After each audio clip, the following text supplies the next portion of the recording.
The other thing that I want to talk about is the role of the United States. The role of the United States in sort of undermining the local Christians is one nobody wants to hear. I'm sure nobody in this audience wants to hear. But I have to talk about it because it's important to keep in mind.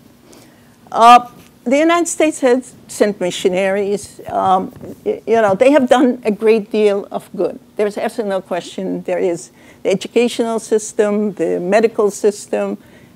Everybody has benefited from it. But the thing that most Middle Eastern Muslims are freaked out about is the way the United States treats Islam. And I think that, if we go through these slides, I will show you some of the things I'm talking about. I'm not sure I know how to use this thing. Let me see. No? Right? Okay. Now, this guy, poor guy, Greek Orthodox priest Fadi al-Haddad, no relative of mine, was abducted and killed in Syria. He made the news. There was another one. He actually went with some ransom money to free a Christian that was caught. The person that was the hostage was freed, but he was beaten up and killed. But there was another Catholic priest who was killed also. This is the church in Homs. It was the first church that was bombed. But since then, we've had many churches in Syria that have been bombed. But every time you talk about a church being bombed, the Muslims will tell you, we have mosques that are being bombed. Every time you talk about Christians who have been killed, they tell you there are Muslims who are being killed, and there are more of them. And the question is, why do you worry about only the Christians and not worry about the Muslims? Are they less than human? Do you regard them as less? So that is something that we have to keep in mind. This is another mosque that is damaged by the Assad forces. This is the Catholic Church in Iraq that was demolished. This is the Orthodox Church, also in Iraq. Okay, now, I don't know if you can see these, but this is the modern crusade. Most of you have forgotten what Bush said, right? Most of you don't remember. It is in almost every text I read. Bush declared the Crusades are back here again.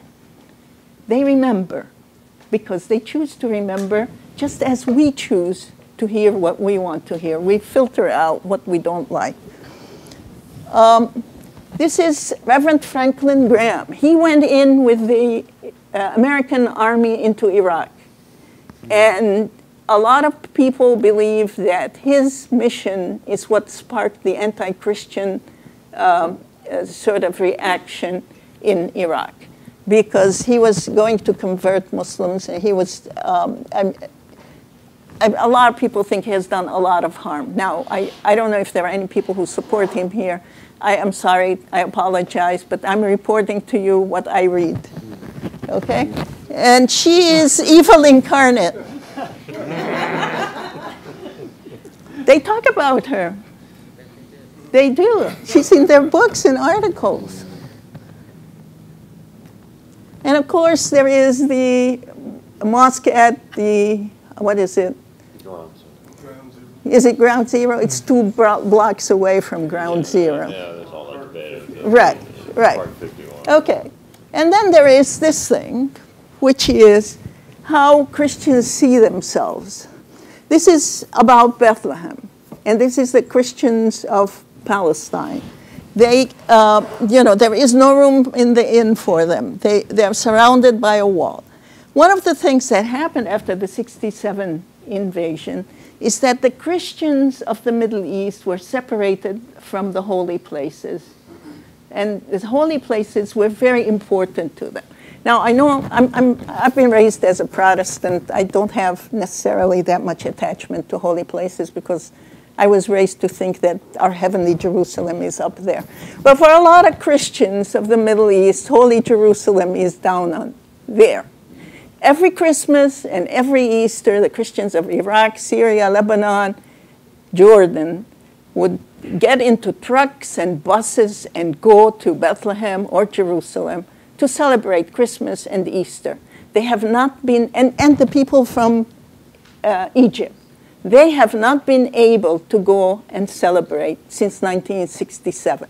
They have been separated from their holy places, and for a lot of evangelicals, there is no understanding of this.